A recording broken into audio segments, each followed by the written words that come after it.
Olá, meu nome é Marcos Carvalho Lopes e este é o podcast Filosofia Pop. Este é o nosso episódio número 210 e recebemos o professor Marcos Vinícius da Cunha para a conversa sobre John Dewey, filosofia da educação, forma de vida democrática, pragmatismo e muito mais. Marcos Vinícius da Cunha é professor da Universidade Federal de São Paulo, de Ribeirão Preto, onde atua no curso de Pedagogia e no programa de pós-graduação em Educação. Pesquisador do CNPq, coordena o grupo de pesquisa Retórica e Argumentação na Pedagogia. Ele é reconhecido como especialista na obra de John Dewey, sendo referência incontornável para qualquer pessoa interessada em entender a proposta de educação desse pragmatista. O Filosofia Pop é um podcast que aborda a filosofia como parte da cultura. A cada 15 dias, sempre às segundas-feiras, a gente vai estar aqui para continuar essa conversa com vocês. Intercalando com nossos episódios normais, de quando em quando, vamos apresentar episódios de entrevistas temáticas especiais. O episódio de hoje é uma parceria com o projeto de extensão Filosofia, Cultura Popular e Ética, desenvolvido na Universidade Federal de Jataí. Lembrando que você pode encontrar o podcast Filosofia Pop no Twitter, Instagram, Facebook e outras redes sociais.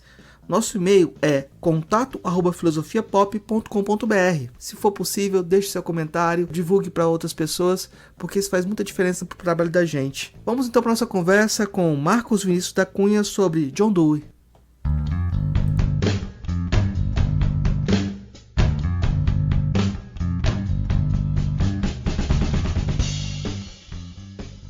Hoje a gente recebe direto de Ribeirão Preto o professor Marcos Vinícius da Cunha. Nossa conversa vai ser sobre John Dewey. E eu queria começar perguntando para o professor como foi o encontro dele com esse autor, porque ele tem uma trajetória que parte o professor Marcos Vinícius tem uma trajetória que parte da psicologia, né? E vai para a educação. Mas deve ter... Como foi esse encontro? Como o senhor começou a falar desse autor? Sim, essa é uma pergunta muito curiosa, porque, de fato, eu fiz o de psicologia em 1980, eu terminei aqui na USP de Ribeirão Preto, né? E logo no ano seguinte eu já me engajei na pós-graduação na USP de São Paulo, e fiz mestrado e doutorado em História e Filosofia da Educação, e quando eu estava cursando o doutorado, eu fiz uma disciplina com o professor Severino, Antônio Joaquim Severino. O Joaquim Severino nos pedia que fizesse, no final da disciplina, um trabalho sobre um autor que ele não tivesse abordado na sua disciplina de filosofia, né? Eu escolhi John Dewey para fazer esse trabalho, por acaso, porque eu estudava, na época, a Escola Nova no Brasil. Eu estava mais na área de História da Educação naquela ocasião, né? E John Dewey teve uma presença muito importante no Brasil no final dos anos 30, decorrer dos anos 30, depois retorna nos anos 50, por intermédio de Anísio Teixeira, principalmente. Outros educadores da época também buscavam referência em Dewey, né? Então, nos estudos que eu fazia sobre Escola Nova, eu já tinha me deparado com textos de Dewey traduzidos, publicados no Brasil, traduzidos por Anísio Teixeira, inclusive, né? Falei, bom, vou fazer meu trabalho final de disciplina com esse autor. Fiz, Severino estava, na ocasião, organizando uma coletânea de livros para a editora Vozes, uns livrinhos que consistia basicamente numa apresentação do filósofo e a discussão desse filósofo no campo da educação. O meu trabalho de final de curso foi isso, e ele selecionou o meu trabalho, juntamente com outros da sua disciplina, para publicar na forma de livro. Eu fiquei muito honrado, né? E achei que fosse meu último contato com John Dewey a partir dali, né? O curioso é que, a partir dali, eu comecei a ser chamado para bancas de mestrado, de doutorado, de alunos que estavam fazendo trabalho que tinha algo a ver com Dewey, né?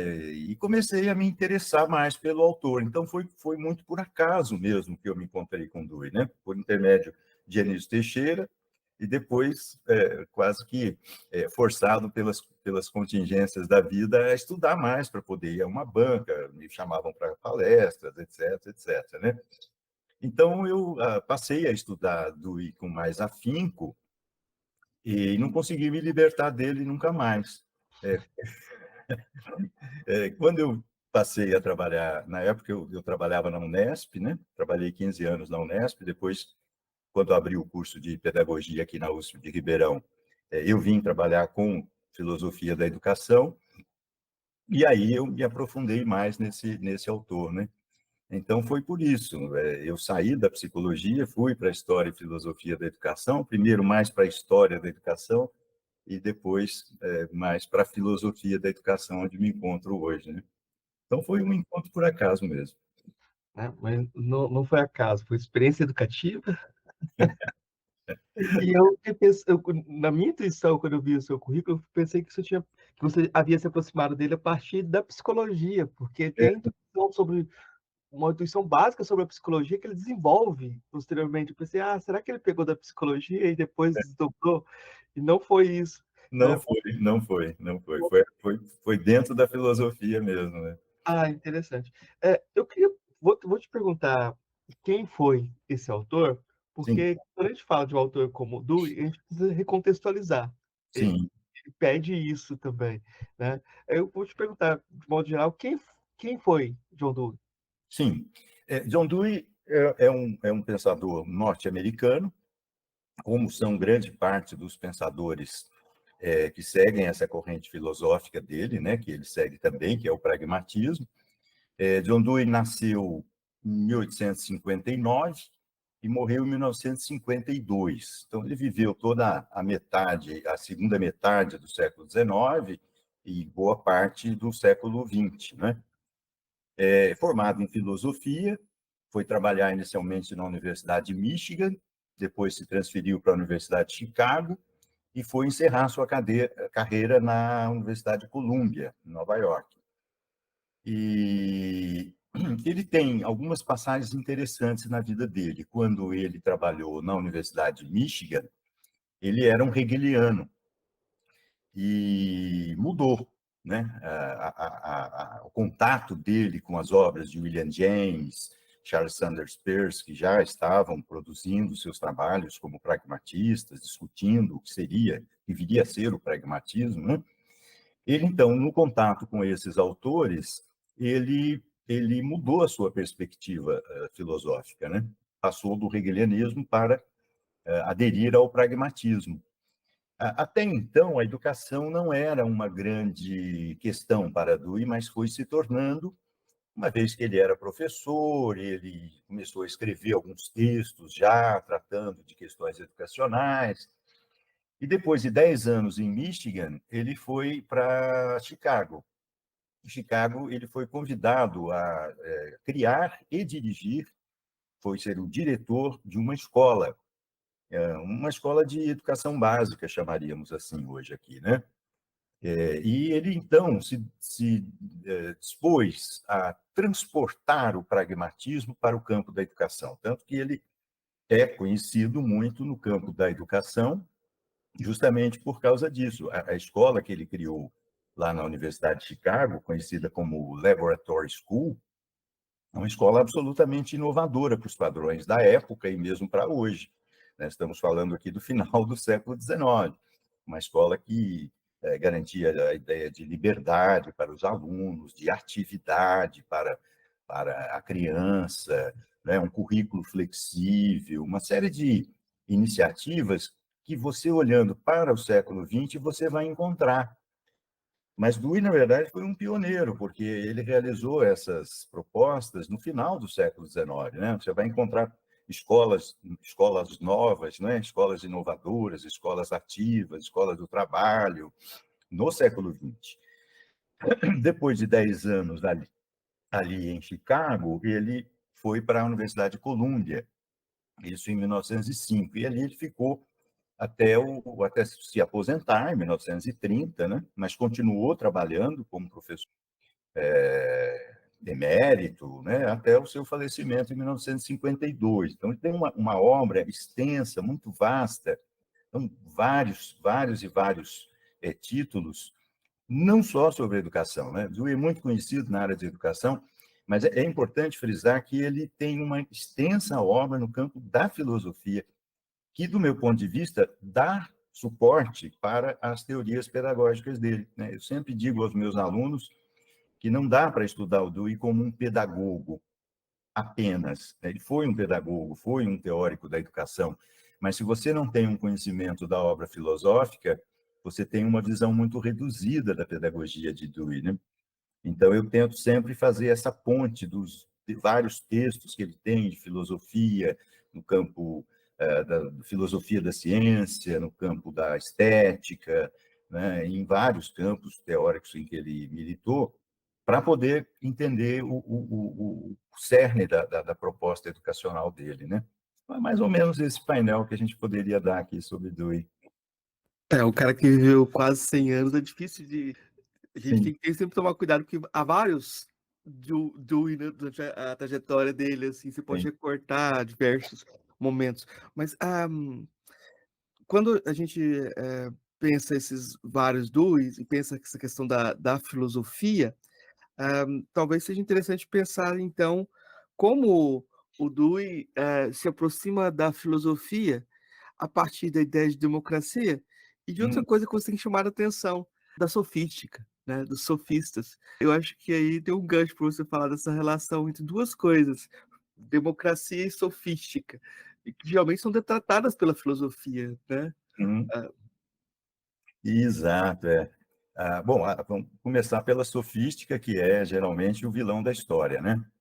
Os sofistas foram caracterizados por Platão como aqueles que vendiam, né? Vendiam opiniões e não se interessavam pela busca da verdade.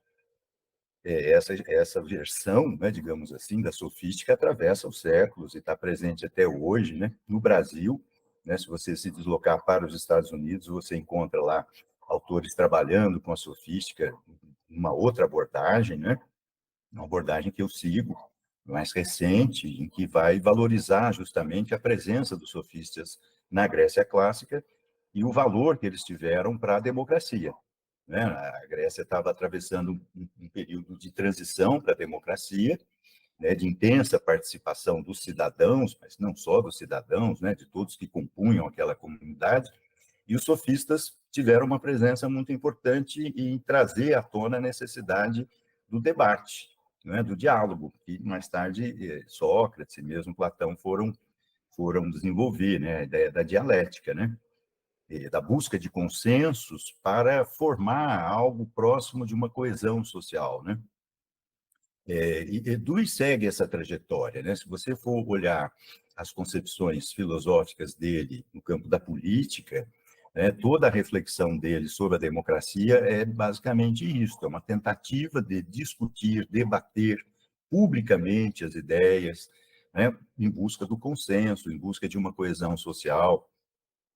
E Dewey tem um texto muito interessante sobre Emerson, um filósofo, um ensaísta, um pensador, né? Alguns não o consideram filósofo, mas Dewey tem um texto sobre Emerson que ele chama Emerson de filósofo.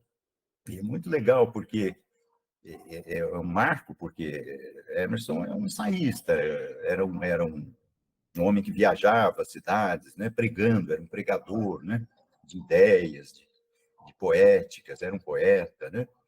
E Dewey, nesse texto, diz Emerson é um filósofo. Mas qual filósofo?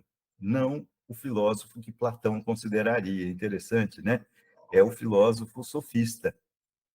Né? Então, ele faz uma contraposição nesse texto do Emerson como um filósofo, um sofista filósofo.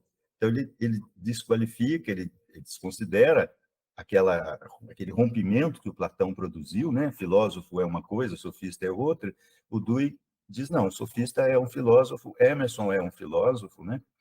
E ele, então, nesse momento, nesse texto, ele assume uma posição que eu considero uma posição sofista. Ele também, uma vez que ele se inspira em Emerson, né? Ele cita Emerson em vários momentos da sua trajetória intelectual, né?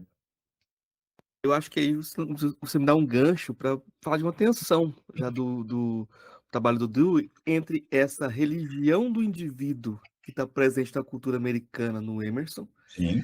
e a criação de uma forma de cultura democrática, onde o consenso é importante. Eu queria que você abordasse um pouco essa tensão, porque parece que equilibrar isso é um problema, ou é o grande problema. É o grande problema, é o grande problema. Eu trabalhei em alguns textos meus antigamente, mas ainda tenho isso em mira, que Dewey ele toma como princípio dos seus textos, do seu pensamento, dissolver dicotomias. né? Ele é um autor que vai contra qualquer tipo de dogmatismo, isto ou aquilo, né? E uma das dicotomias mais marcantes do pensamento filosófico é entre indivíduo e sociedade, né? Ou o indivíduo ou a sociedade, né? Ou o indivíduo com sua liberdade, com sua espontaneidade. Isso você pensa na educação, você tem uma maneira de pensar na educação que valoriza isso, né? Então, se você for para a educação, a valorização do indivíduo, da criança como indivíduo, levaria a desmerecer o papel do professor, que o professor é o adulto. Veja a dicotomia que se estabelece, né? O adulto que representa a sociedade, né, que trabalha com os textos que a sociedade produziu, com a história do pensamento, né, científico. Essa dicotomia entre indivíduo e sociedade, que na escola aparece como uma dicotomia entre o aluno e o professor, né, entre indivíduo e sociedade, é que o Dewey tenta desfazer. Ele tenta mostrar que não há indivíduo sem sociedade, não há sociedade sem indivíduo. A sociedade é composta de indivíduos. Isso nos leva, Marcos, a pensar, eu tenho ido muito nesta linha, de pensar que a pedagogia deweyana, a filosofia deweyana, ela é fundamentalmente um pensamento que se dirige ao cerne do indivíduo, né? Aquilo que não aparece muitas vezes nos seus comportamentos públicos, né? E que é fundamental para a democracia, né? Você pode fazer quanto você quiser propaganda da democracia, mas se você não alterar o aspecto emocional, né, o pathos, né, que está lá no indivíduo, você não consegue uma disposição propícia para a democracia. Você vai ter indivíduos que vão agir de fachada, assim como na escola, né? Você pede para o indivíduo, o aluno reproduzir o que você disse, ele reproduz, mas será que algo se alterou nele?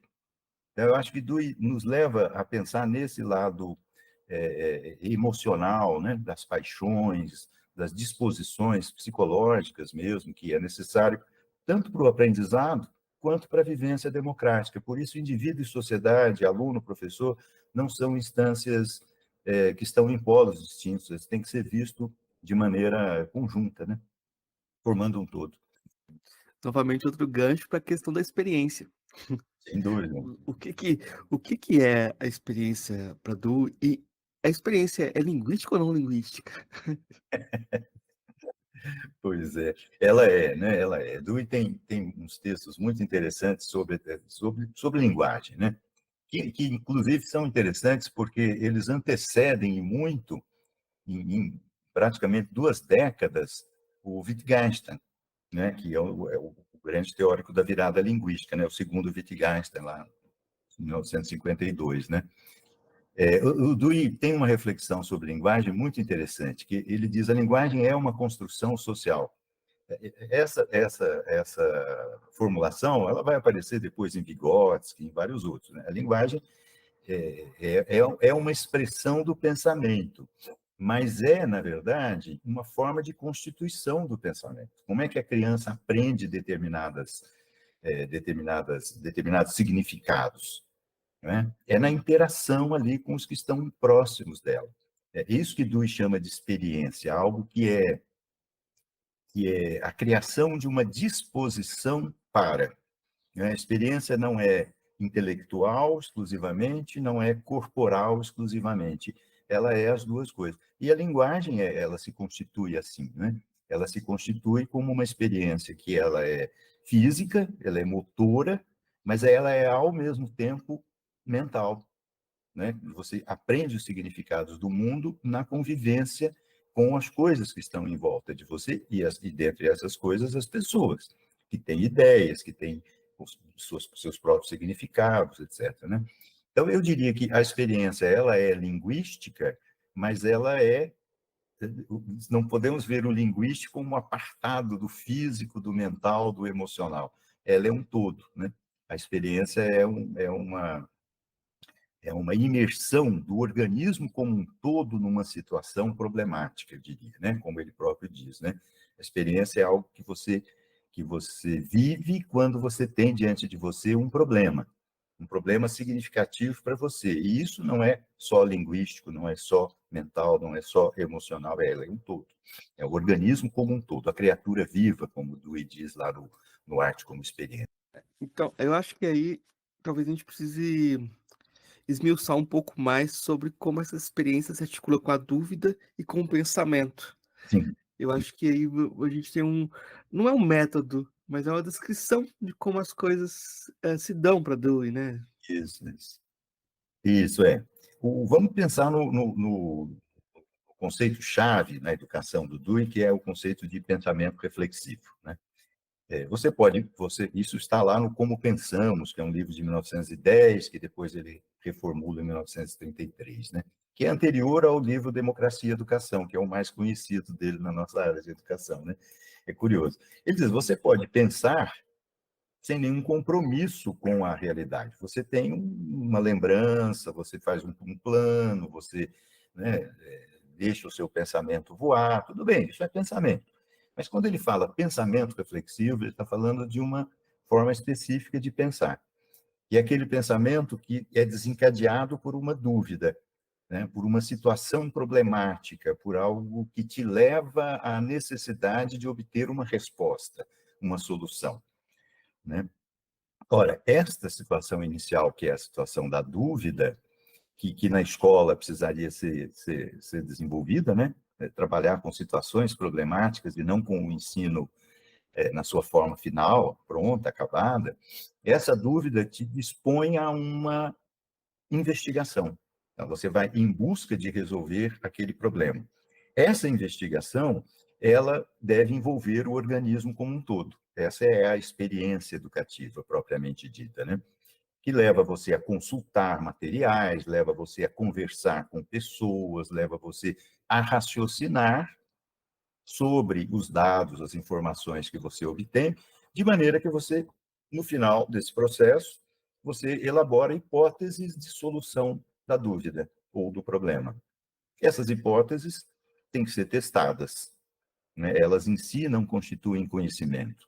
Só após o teste da hipótese, ou seja, colocar a sua resposta diante do problema e ver qual delas, né, ou se há uma que se sobressai, que se destaca, que responde melhor o problema, aí você tem algo que você pode chamar de, bem, este é um conhecimento, este é um saber constituído sobre aquele assunto, naquele momento, naquela circunstância, né? Muito cuidado aí para não considerar que esse conhecimento produzido ele é definitivo, ele é eterno. Não, naquela circunstância, você tem uma resposta, você tem um conhecimento produzido. Só chamamos de conhecimento aquilo que passou pelo teste, né? Pelo teste pragmático, digamos assim, né? Diante do problema inicial. Então, o raciocínio ele está presente em todos os momentos desse método, dessa descrição, como você bem colocou, né? Ele é desencadeado pelo problema, pela dúvida, e ele atravessa todas as etapas, incluindo o teste da hipótese, e ele se firma como uma certeza provisória a respeito daquele problema, naquela circunstância. Eu, quando ministro a minha disciplina, para a graduação e algumas vezes para a pós, eu faço esse exercício com os alunos, né? Eu digo para eles, olha, imaginem que eu tenha que fazer uma viagem para São Paulo e que eu sou novo aqui na minha cidade, eu não sei como chegar a São Paulo. E peço a eles que inventem as mais disparatadas possibilidades. Não, você vai de balão, você vai pegar carona com um extraterrestre, etc, para brincar um pouco, né? Essa ideia. E depois eles me dão essas várias possibilidades de chegar a São Paulo, né? De fazer o trajeto até São Paulo. E eu tenho que fazer a escolha. E eu digo, bem, pelo que vocês me disseram, eu vou de balão por tais e tais razões. Ah, bom, então a melhor maneira de chegar a São Paulo é de balão? Não sei, eu tenho que ir.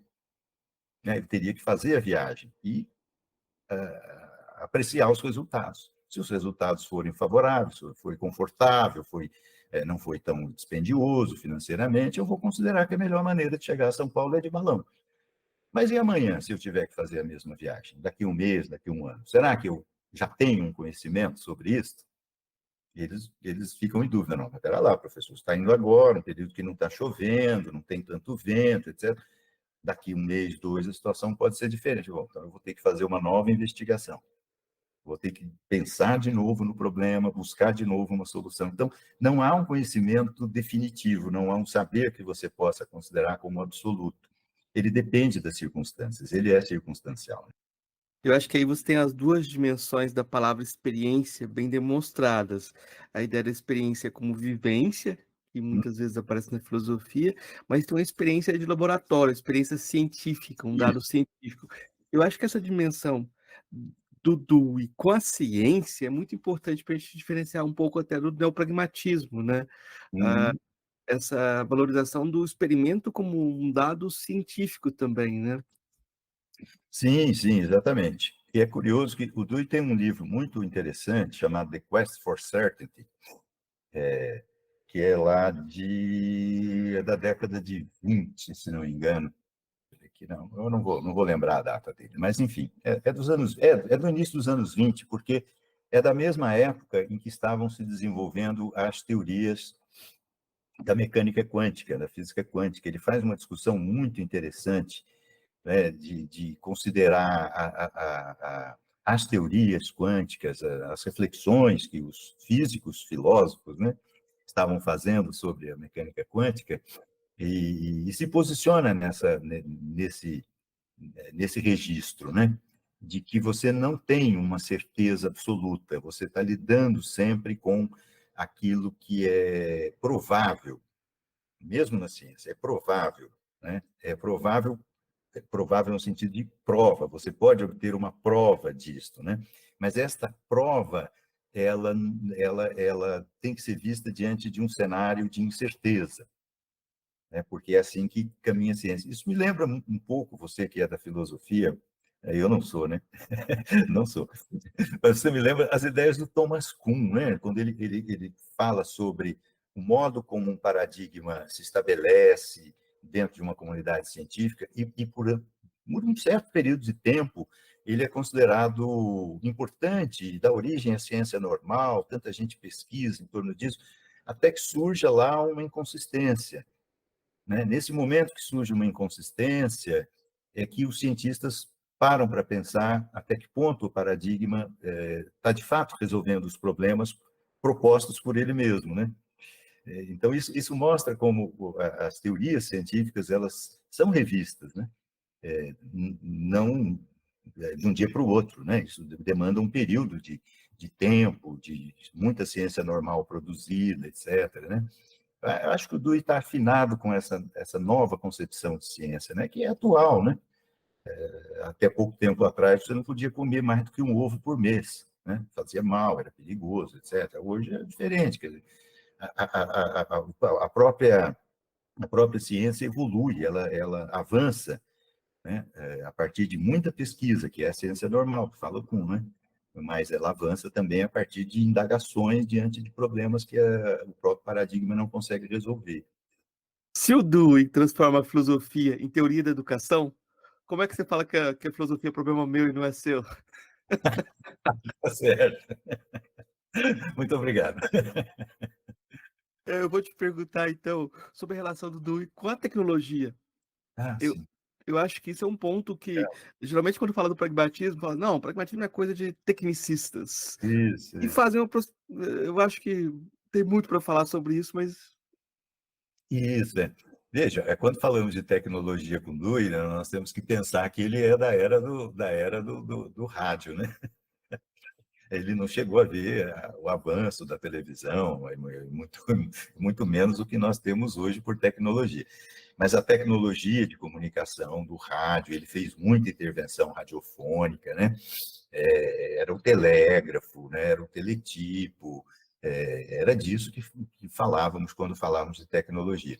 E quando você pensa na indústria, no avanço da tecnologia na indústria, já veja, os Estados Unidos, né, o centro do capitalismo mundial, já ali no início do século XX, né, toda a transformação no modo de trabalhar, na relação do sujeito com o trabalho, as grandes empresas, as grandes indústrias, né, O Dewey tem uma reflexão interessante, e novamente pensando, Marcos, na característica fundamental do pensamento deweyano, que é não trabalhar com dicotomias, né, com dualismos. Você tem o avanço da tecnologia, reflete ele, que libera o trabalhador um tempo livre que ele poderia usar para muita coisa, que ele pode usar para muita coisa. Né? Você pense hoje, né? Já se pensa em semanas de trabalho de 4 dias, né? Liberando o sujeito para um monte de coisa. Então, ele diz, bem, isso é interessante, veja, é uma reflexão que depois vai ser retomada aí pelos filósofos adiante, né? A escola de Frankfurt e tal. Ele diz, bom, esse tempo livre deveria ser utilizado, propiciado. Então, veja, não há nada contra a tecnologia libera o indivíduo um tempo livre para ele fazer uma série de coisas. A questão é o quê? Né? Divertimentos, entretenimentos fúteis, que não educam, que não acrescentam, que não são experiências significativas, estéticas. Né? É o sujeito parado, ouvindo, né, como um mero espectador, mas na época já com o rádio, mais tarde com a televisão, ou hoje com a internet, né? Ele é um espectador, ele tem informação, mas ele não atua, ele não participa, aquilo não é um problema, ele busca respostas prontas. É isso que os meios de comunicação estão oferecendo, né? Isso que os meios de entretenimento estão oferecendo, não a participação ativa do indivíduo. Então, a tecnologia é um mal? Não, não é um mal, porque ela libera o indivíduo para essas atividades. A questão é o que fazer com esse tempo livre. E a própria tecnologia no âmbito do trabalho, né, de agilizar a produção, de produzir em massa, etc., não tem nada contra isso. A grande questão, ele diz, é que os trabalhadores estão sendo educados para atender ordens da máquina, né, do patrão e da máquina. Eles não estão sendo educados para gerir o seu próprio trabalho. Né? Então, eles são peças de um mecanismo que lembra lá o Chaplin, né, do Tempos Modernos, né? Então, a educação deveria abranger esses dois campos, né?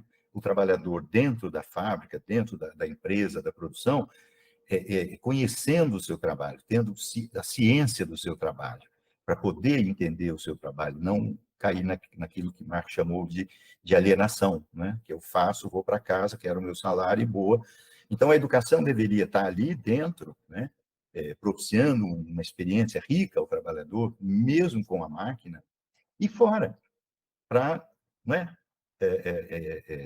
criar oportunidades culturais, estéticas, vivas, ricas, fora também, no tempo livre. Né? Então, a discussão que ele faz sobre tecnologia vai nessa direção que a gente poderia transportar para hoje, assim, não guardadas as devidas proporções. Né? Eu acho que é importante porque as pessoas já pensam a coisa muito reificada, não. É a valorização da técnica por si mesma, sem essa noção da experiência estando vinculada, né? Experiência transformativa. Mas eu acho que também a noção de democracia muitas vezes é reificada, como, ele é o filósofo da democracia liberal. Pronto. Uhum. E, na verdade, eu diria que ele é um profeta da democracia que ainda não aconteceu. Pode ser assim. Exato, é. Ele tem uma frase legal, ele diz assim, a democracia, tal qual eu imagino, como um modo de vida compartilhado, nunca existiu, não existe e talvez nunca venha a existir.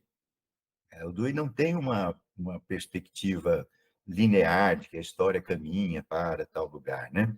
E na época em que ele fez essas discussões sobre democracia e tal, ele foi, isso anos 30, tem alguns textos dele dos anos 20, 30, que ele mostra os equívocos do liberalismo, né? Então, muito interessante que ele é considerado um liberal norte-americano e tal. É um crítico do liberalismo que estava em voga naquele momento, né? Ele diz o princípio fundamental do liberalismo, da liberdade, do individualismo, tem um significado no momento em que surgiram lá com Locke, né, lá atrás, que era contra a opressão vinda do mundo feudal, dos privilégios, né? Então, valorizar o indivíduo, a iniciativa, etc. Né? Hoje, diz ele, né, no momento que o capitalismo avança e mostra as suas garras, isso tem que ser repensado. Você não pode ter um conceito de liberdade Pensa na liberdade, inclusive, de expressão, que hoje se discute tanto, né? Nos modos em que se pensava no século XVII, no século XVIII. Né? Hoje, há necessidade do Estado servir como um parâmetro equalizador das relações, porque senão o pequeno vai perder sempre. Se você garante liberdade, né, nesse sentido amplo da palavra, sem nenhuma intervenção, sem nenhuma mediação do Estado, né, obviamente os ricos, os poderosos vencerão sempre. Ele está falando isso, Marcos, lembre que ali, logo depois da quebra da Bolsa, em 29, a crise do capitalismo internacional, quando se discutia isso, né? Vamos permitir que a mão invisível, né, como o Adam Smith, né, vai equalizar as coisas, vai equilibrar as relações, ou vamos apelar ao Estado para que modere, né, as relações devastadoras que o capitalismo traz, né? Ele opta por essa via. E é o que mais tarde dá origem ao estado de bem-estar social, né, que vigorou durante décadas e depois esmoreceu aqui no final do século XX, né? Então, um crítico do liberalismo, né, um crítico feroz do capitalismo, né, no livro dele, Arte como Experiência, que ele discute teoria estética, arte e tal, né, ele tem essa crítica com relação à arte também, né? A arte se transformou em objeto de ostentação, né? O sujeito compra um quadro de Picasso e põe na sala dele, põe num cofre, né, para exibir para os amigos. Quer dizer, que experiência de vida ele tem com aquilo? Nenhuma. Aquilo se tornou um objeto de enriquecimento, né? A arte em museu, que você vai ao Louvre, em Paris, você passa longe da Mona Lisa, você mal vê aquele quadrinho que está pendurado lá. Quer dizer, a arte em museu, a arte congelada, né, nessas formas de museu, ou de ficar guardado na casa do sujeito que comprou aquele quadro, isso não é arte. Você tirou a arte do seu contexto, o contexto de vida, né, de significado vital, o envolvimento do indivíduo com a arte. E isso é fruto do capitalismo. Ele é bem claro nesse aspecto, né? É o capitalismo, as relações capitalistas que transformaram a arte nisso, como transformaram a vida num mecanicismo absurdo, né? O sujeito trabalha lá na fábrica, só quer, não vê a hora de ir embora para receber o salário, e depois fica deitado no sofá vendo televisão. Quer dizer, a vida se transformou nesse mecanismo, né, que nega a experiência, nega o envolvimento vital do organismo nas coisas, né, do organismo como um todo. Eu vou fazer um devaneio aqui, mas é importante, só para dar uma retomada aqui, que eu estou pensando que muitas vezes o pessoal nega o Dewey, pragmatismo, e fala assim, não dá conta do Nietzsche, mas Nietzsche carregava Emerson na mochila. Eles têm um elemento em comum. Se você não entende o Emerson, você não vai entender o Nietzsche, e aí você vai entender o Dewey, né? Eu estou colocando o Emerson nessa história porque eu quero voltar lá no começo do século XIX, quando tem independência, o processo de independência todo entre aspas do Brasil, e tem um padre jesuíta que faz um poema em homenagem à monarquia, falando de Niterói, e coloca os deuses gregos todos na praia, debatendo-se lá para a construção de uma trajetória épica sobre Niterói, que envolve a família real e tal. Todos esses deuses estão lá para esconder a realidade brasileira. Todo esse apelo aos gregos, todo esse apelo à tradição, são para não falar da escravidão. Sim, sim. Para não falar da realidade automática que era vivenciada, né? E eu acho que esse é um ponto que a sociedade brasileira tem em comum com a sociedade norte-americana. E falar e falar, é preciso perguntar como ele tratou dessa questão da racial nos Estados Unidos, né? Então, é curioso, ele tem uma reflexão sobre os gregos, você falou dos gregos, aí eu lembrei, que ele diz que a filosofia alcança o seu auge lá na Grécia Clássica no período da escravidão, né, em que você tem aqueles que trabalham, né, os escravos, os comerciantes, os artesãos, etc., e aqueles que pensam, né? A filosofia gosta dessa dicotomia, né? Ela abraça com prazer essa dicotomia entre o pensamento e a ação, entre o espírito e o corpo, né? E assim a educação entre os gregos era assim também. Mas ela é um reflexo da própria sociedade grega, dicotomizada, dividida, né, com privilégios, etc. Né? Divisão entre os que vão aprender, estudar para pensar e os que vão aprender, estudar, né, vão para a escola para trabalhar. E a reflexão dele é interessante porque ele diz, bom, nós não mudamos tanto assim em relação aos gregos, né? Nós construímos um edifício de ciência, de tecnologia, de arte, de cultura, né? Aquilo que o Nietzsche tanto critica também, né? Construímos, né, os ideais cristãos, né, da fé, da fraternidade, etc., né? Isso oculta essas relações predatórias, né, em que nós vivemos, né? E o racismo, a escravidão está envolvida nesse processo. Quer dizer, mudou alguma coisa? Mudou, mas aquela essência, né, dos que pensam e dos que trabalham, dos que vão para a escola para aprender a pensar e os que vão para a escola aprender a trabalhar, isso não se alterou. Nós vivemos ainda esse regime da dicotomia, né, que separa, a ideia da separação, né, os brancos contra os pretos, o Oriente contra o Ocidente, né, o Norte contra o Sul. Né, nós vivemos ainda esse modo de vida que não é democrático. Né? Então, se os gregos tiveram a ousadia de inventar um negócio chamado democracia, inventaram com os seus vícios, né, próprios da sua sociedade. Nós hoje vivemos numa democracia com os vícios muito semelhantes, que envolvem o racismo, que envolvem o conflito, que é a divisão, que é a separação, né? Então, ele diz o grande obstáculo à vida democrática, né, plena, como ele imagina, aquela que ele diz que nunca existiu, não existe, talvez nunca venha a existir, está nas divisões, está nas separações, na incapacidade que nós temos, ainda hoje, de expor as nossas ideias, de compartilhar as nossas ideias, sem o receio de sermos considerados inimigos, alguém a ser destruído. Então, eu não vou me opor, porque você vai me destruir, você vai me considerar seu inimigo. Isso veta a comunicação plena, né? Franca, sincera, o debate público, né? Tem um livro fantástico dele, chama O Público e Seus Problemas, né? Como é que se constitui a opinião pública? Ela está se constituindo, isso eu estava falando lá dos anos 30, hein? Se constitui num ambiente de divisão, de cisão, de separação, de confronto, e não de debate, não num ambiente em que a dialética poderia prevalecer, né? Que é a busca do consenso, da coesão, né? Então, acho que as críticas que ele fez, né, lá nos anos 20, 30, as reflexões, se aplicam muito, sabe? Assim, você, claro, teria que fazer uma modificação no vocabulário e tal, né? As críticas que ele faz aos gregos, né?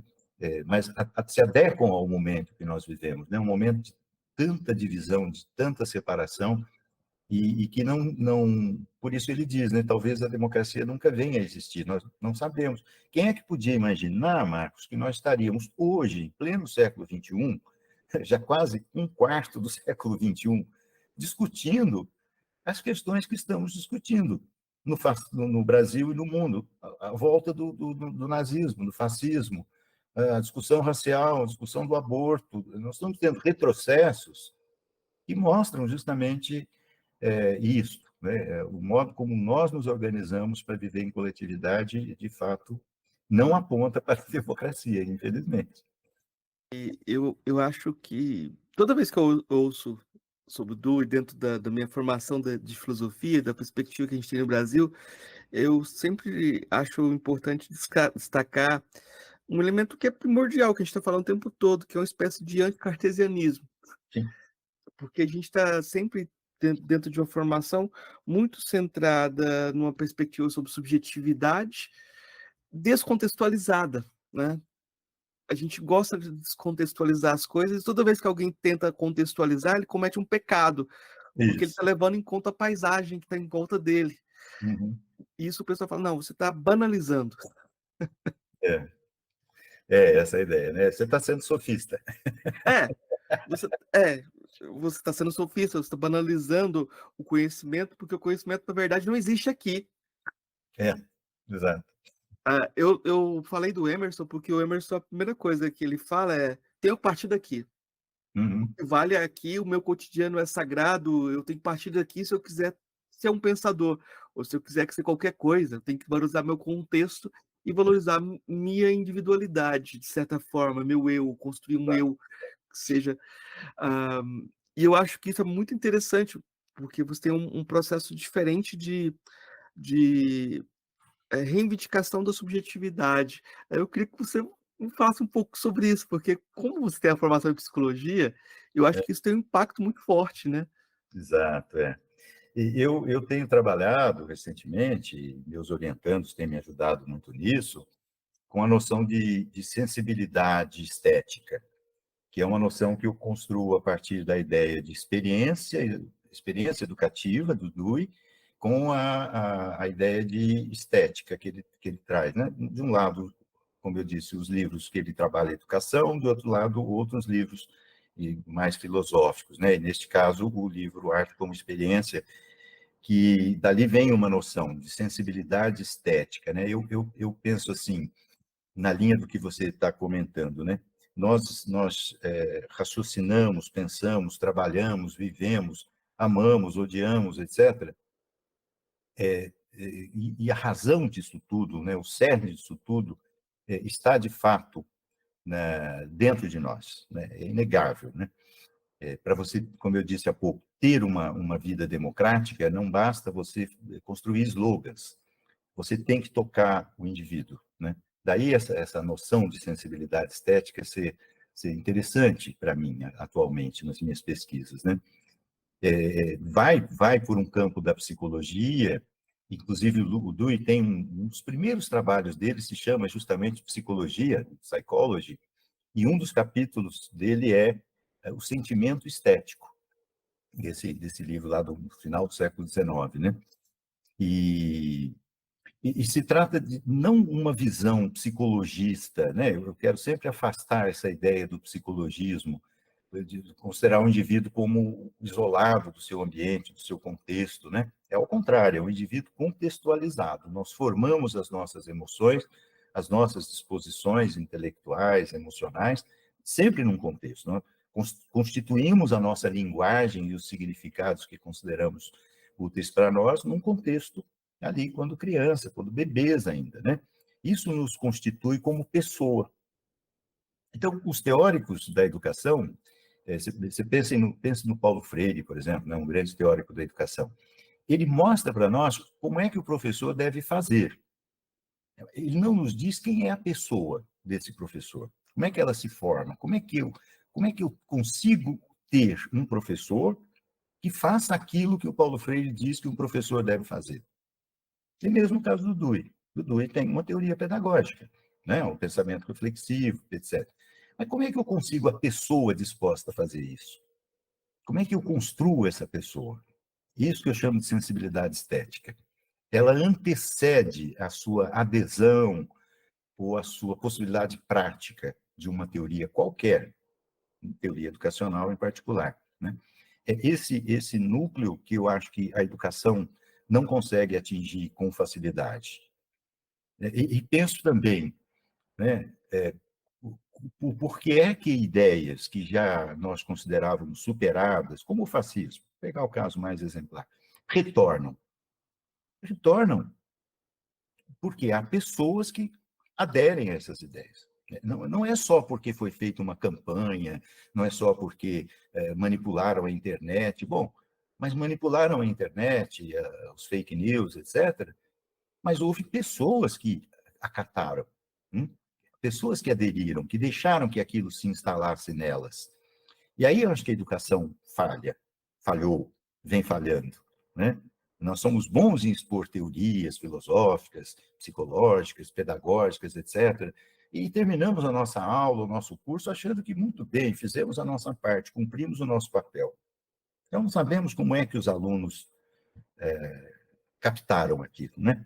Em que medida aquilo de fato modificou algo dentro dele. É essa noção de sensibilidade estética que eu acho que a educação ganha muito se conseguir desenvolver, se nós conseguirmos criar estratégias de trabalho em sala de aula que lidem com isso, né? E volto a dizer, não é psicologismo, né, no sentido que se atribui, né, é o indivíduo. Não é o indivíduo, é o indivíduo dentro do seu contexto de formação, de experiência, de vida, né? Nesse sentido, o texto recente que você publicou junto com a Érica Natasha Fernandes de Andrade, a professora Tatiana Cristina Santana Viruês, Isso. sobre É, Carolina Maria de Jesus. isso, legal, né? Eu, eu acho que falar um pouquinho sobre esse texto ilustra o que você está falando. Isso, é verdade, é verdade. Eu tenho trabalhado, sim, com a Érica, com outros orientandos, a Érica é minha ex-orientanda, né? Ali nesse texto sobre Carolina de Jesus, que a gente faz uma imersão, uma investigação sobre como ela se formou. É porque ela é conhecida pelos livros que ela publica. Você olha lá, nossa, né? Quarto de Despejo, etc. Agora, de onde vem isso? Essa ousadia, essa, essa coragem de uma mulher que veio da favela, catadora de papelão na rua. Como é que, de onde vem? Então, ali nesse artigo que você cita, a gente mostra como foi a infância dela, como foram as experiências dela, né? Aquelas marcantes que ela própria relata, né? Nós fizemos recentemente um artigo, que não está publicado ainda, sobre Henri Matisse, que é algo semelhante.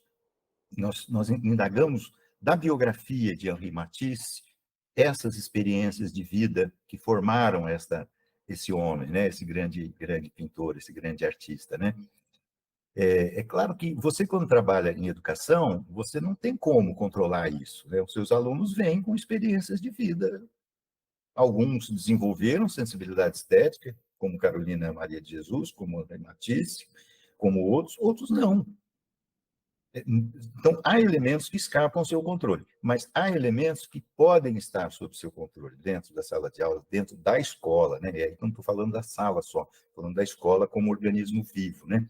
A escola não pode fazer nada. A escola deve se conformar com as experiências de vida, as vivências, vamos chamar assim, que os alunos trouxeram, porque se for assim, alguns vêm com sensibilidade estética, outros não. Mas a escola poderia fazer alguma coisa nesse sentido, desenvolver ali dentro, no espaço escolar, vivências significativas, construíssem experiências estéticas que despertassem a sensibilidade estética nos seus estudantes. E é isso que eu acho que a escola falha, né? Nós não podemos propiciar aos nossos alunos experiências semelhantes, ricas e desafiadoras, como Carolina teve na vida. Não podemos, não temos acesso, né, ao que passou, nem ao que está acontecendo com ele fora da escola. Mas nós temos um espaço da escola onde isso pode acontecer, né? Eu vou tentar pedir para você defender um palavrão agora, né? Porque quando eu estudo filosofias africanas, e Uhum, lá o debate sempre se dá entre duas correntes, universalistas ou pragmatistas. uhum, Ou você é universalista, ou você leva em conta o contexto. Mas aqui no Brasil, a palavra pragmatista pegou muito mal, e sim, ela sempre é vista de uma forma muito negativa. Mas se a gente pegar esse debate universalistas ou pragmatistas, Paulo Freire é uhum, pragmatista, é, né? uhum, E você falar que o Paulo Freire é pragmatista talvez cause muita ojeriza em muita gente. Eu queria que você comentasse um pouco das palavras pragmatista e o seu significado. é verdade. E se Paulo Freire é pragmatista mesmo, assim, só para a gente. Sim, olha, vou assim, recorrer um pouco à história. Como eu te falei, eu estudei antigamente Escola Nova no Brasil, Anísio Teixeira, né? Anísio Teixeira começou a divulgar as ideias do Dewey aqui depois que ele visitou os Estados Unidos, fez cursos lá, na Colômbia, né, onde o Dewey trabalhava, chegou aqui, começou a difundir suas ideias, etc. E logo, não demorou muito, ele foi criticado, justamente por esse aspecto. Ele é um pragmatista. O que é um pragmatista naquele momento e que, de certa forma, se ainda se aplica? É aquele sujeito que não considera a existência de valores universais. Valores universais. Bom, de onde vem essa ideia de valores universais, imutáveis, eternos? Vem de Platão. Na sua crítica aos sofistas, ele aponta justamente isso. Os sofistas não trabalham com valores universais, trabalham com o contexto. né, com a situação, com aquilo que é passível de ser debatido, discutido mediante opiniões e não certezas. Então, a crítica que o Anísio Teixeira sofreu tem a ver com essa história da filosofia. E veio, na época dele, dos católicos. Né? Os católicos foram os principais carrascos de Anísio Teixeira que levaram Anísio Teixeira a não suportar. Em 1935, ele pediu demissão dos cargos, foi se isolar na Bahia, né? Foi lá para o território baiano dele, onde ficou até o fim da Segunda Guerra, até o fim da ditadura de Vargas. Né? Então, essa crítica ao Anísio Teixeira, ela é muito ilustrativa desse palavrão. O que o pragmatismo significa? Né? Significa uma concepção filosófica que repercute na educação, em várias áreas, em que você, de fato, trabalha com a ideia de valores provisórios. Não é a negação absoluta de valores. Valores são necessários. Você precisa ter certezas. Certezas que nos sirvam enquanto responderem a problemas significativos. Valores que nos sirvam enquanto responderem aos problemas que a sociedade enfrenta. Não valores eternos e imutáveis. Então, para mim, o pragmatismo é isso. É uma teoria que alguns chamam de antifundacionista, né?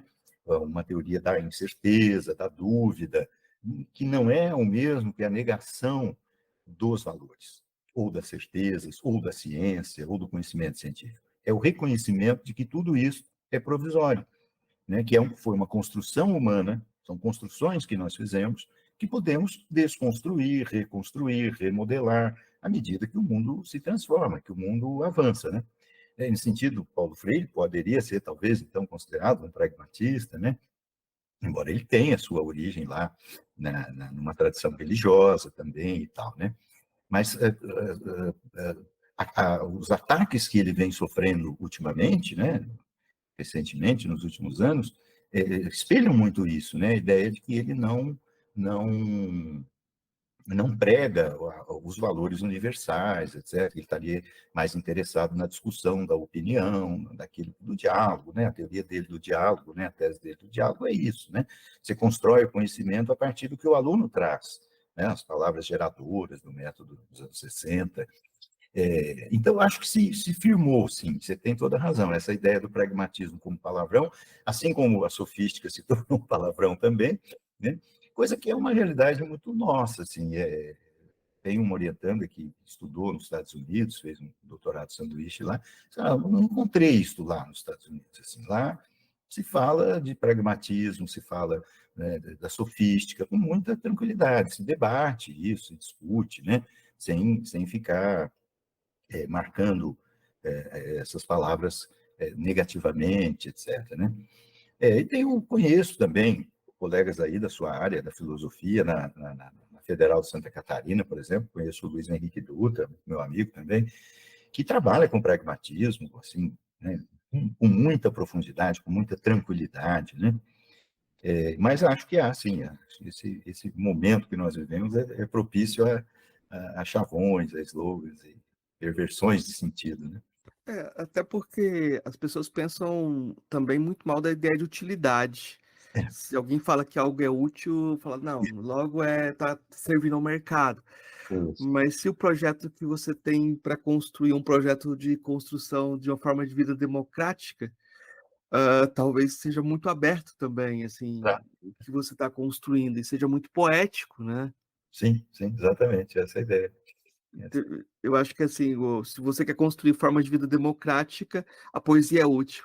Sem dúvida, sem dúvida. Já dizia o Emerson, já Então, ficava o Emerson. porque, por exemplo, tem um livro do Ayrton Krenak chamado A Vida Não É Útil. Uhum, Uhum. legal. Mas, de certa forma, o Dewey é um filósofo da vida, né? Sim, Da vida, nesse sentido, talvez que o Krenak tenha até colocado, assim, é muito curioso isso, né? é, Porque eu estou atacando diretamente o pragmatismo. Mas o que você está chamando de pragmatismo aí? Talvez seja uma visão de um projeto de curto prazo, de um projeto de mercado, que não é um projeto democrático dessa construção de formas de vida, né? exatamente, considerar que é pragmático aquilo que é útil imediatamente, sem qualquer tipo de consideração ética ou ecológica e assim por diante. É aquilo que serve ao mercado, ao enriquecimento, ao capital. Não é isso. Pragmatismo não é isso. Ou às vezes o pessoal fala do pragmatismo português, que, de certa forma, talvez seja jogar as contradições debaixo do tapete e falar dos gregos. Coloca, colocar os gregos no Praia. na nossa praia, explicar que os deuses, na verdade, estão lutando aqui, as ninfas estão por aqui. A escravidão é um detalhe. Mas, professor, eu vou partir para 3 perguntas que eu faço para todos os convidados. Certo. São perguntas simples, assim, que de alguma forma o senhor lida com elas. A primeira delas é: o que é filosofia? Uhum. A filosofia. A filosofia é um pensamento sobre a vida. Você acabou de falar de vida, eu acho que é isso. É um pensamento sobre a vida e que sofre as consequências do que é a própria vida. O próprio Dewey já dizia, a filosofia atingiu seu auge na Grécia, no momento em que havia uma profunda divisão social, e a própria filosofia se dividiu, né? Se dividiu. Ela mostrou que há um mundo inteligível, das ideias, das formas perfeitas, e um mundo sensível. Porque o mundo era assim, que a vida era assim. Então, a filosofia é uma reflexão sobre a vida, e ela própria sofre as consequências, na sua elaboração teórica, do que é a própria vida no momento em que ela está sendo elaborada, formulada. Das filósofas ou filósofos que você conheceu pessoalmente, qual foi o que mais impressionou? Bom, fora Dewey, é quase o único filósofo que eu conheço bem, mas eu gosto muito da Hannah Arendt. Tem um orientanda que trabalhou com Hannah Arendt, né? Recentemente, temos até publicações. Eu acho que Hannah Arendt tem uma reflexão poética, assim, nesse sentido, né? De valorizar o espaço público, né? De tentar resgatar o que se perdeu no espaço público, que é o espaço do debate, que é o espaço onde o homem, o cidadão, vamos chamar assim, se realiza plenamente. Nós podemos nos realizar no âmbito privado, sem dúvida, não há dúvida, mas isso é uma parte do que nós realmente somos seres sociais, né? E perdemos esse contato com a plenitude da vida pública, do espaço público. Eu gosto muito da Hannah Arendt também. A terceira pergunta era sobre qual a sua filósofa ou filósofo favorito de modo geral. Ah, Mas você me respondeu na segunda, ah, né? Mas eu vou voltar na segunda para insistir sobre a noção de experiência, porque eu estou falando aqui na segunda pergunta, qual foi o filósofo ou filósofa que você conheceu pessoalmente que mais impressionou? pessoalmente, Isso, eu tenha tido contato pessoal? isso. Ah, eu conheci poucos filósofos pessoalmente, né? Mas aí eu acho que a noção de filosofia se amplia, porque... Sim, Uhum. foi o Jim Garrison. O Jim Garrison é norte-americano que esteve aqui conosco, visitou o nosso grupo de pesquisa aqui em Araraquara, com a professora Vera Valdemarim também. O Jim Garrison marcou a minha vida, na verdade, porque eu já vinha estudando Dewey, já tinha estado com o David Hansen, que tinha nos visitado aqui também, né? Mas o Jim Garrison foi quem me alertou para esse aspecto poético do Dewey, né? O Garrison tem um livro fantástico que chama Dewey e Eros. Dewey e Eros, em português, né? E é isso, esse aspecto das paixões em Dewey, o poético em Dewey. Então, a minha convivência com o Jim Garrison, embora tenha sido curta, foram 2 semanas, um pouco mais que isso, e com o livro dele, foi muito marcante. Mudou a minha visão sobre Dewey, realmente. Ótimo. Professor, para fechar nossa conversa, eu sempre peço indicações. Se eu puder indicar para os ouvintes de livro, Hum. filme, música, o que você quiser indicar. Eu indicaria esse livro do Jim Garrison, que é Dewey e Eros. Eu acho que é um livro fantástico. E indico também o livro do Nathan Creek, que se chama Dewey for a New Age of Fascism. Dewey para uma nova era de fascismo. É um livro recente, de 2019, do Nathan Creek, que faz essa proposta, né, de que Dewey é uma resposta a retomada do fascismo na sociedade contemporânea. E há um livro dele mesmo, do Nathan Crick, anterior, que se chama Democracia e Retórica, Democracy and Rhetoric, que também trata de Dewey, que é um livro de 2010, do Nathan Crick. Esses três trabalhos, assim, eu acho que são fundamentais para quem quer entender Dewey, quem quer mergulhar numa visão atual, contemporânea de Dewey, né, no campo da filosofia e que abrange o campo da educação também. Eu vou indicar o seu site marcosviniciuscunha.com, Marcos com U, que tem um acesso ao seu grupo de estudo e tem indicação de muitos textos, né? E aí eu acho que é incontornável falar dos seus livros, John Dewey, Uma Filosofia para Educadores em Sala de Aula, e John Dewey, A Utopia Democrática. Esses dois textos eu indiquei para meus alunos na Unilab. Quando eu trabalhava na Unilab, eu fiz um projeto de extensão e pesquisa chamado Bota Fala Hip Hop, Experiência e Educação Democrática, o pai ideia democrática. Esse projeto de extensão levava em conta a experiência dos meus alunos como rappers. A gente fez um hip hop e o grupo fez várias composições, e a história desse projeto está dentro do site botafala.unilab.edu.br. Lá vocês têm um livro da história em que os alunos relatam sua trajetória e sua relação com o hip hop e com o próprio projeto. Tem as letras das canções e tem essa recontextualização do próprio hip hop africano, que é um pouco diferente, porque uma coisa, olha só como a experiência é fundamental, eles partem do refrão. Se você não tem refrão, você não tem canção. Que legal. Eles, na hora de compor, eles faziam o primeiro refrão. Sim. Primeiro, se você não tem um momento de juntar, você não tem Não tem como. Então, olha só, e aqui no Brasil, na época, ainda era muito incomum o hip hop com refrão. Sim. Porque Olha. aqui a gente perdeu a capacidade de ter essa utopia lírica de alguém falar por todos. Certo, que Então, bacana. o rap brasileiro precisava quebrar isso e precisava não falar por todos. Então, é muito curioso como, partindo de lugares diferentes, a gente tem experiências diferentes. E esse livro está online e ele parte de uma perspectiva, vamos dizer assim, pragmática, porque eu queria, de alguma forma, dialogar com a experiência dos meus alunos. Então, talvez isso sirva para outras pessoas. Inclusive, as letras, as músicas estão online e os beats estão online. Quem quiser pegar os beats e baixar e tentar produzir um trabalho com seus alunos, está lá a possibilidade também. Rico, parabéns, muito bom.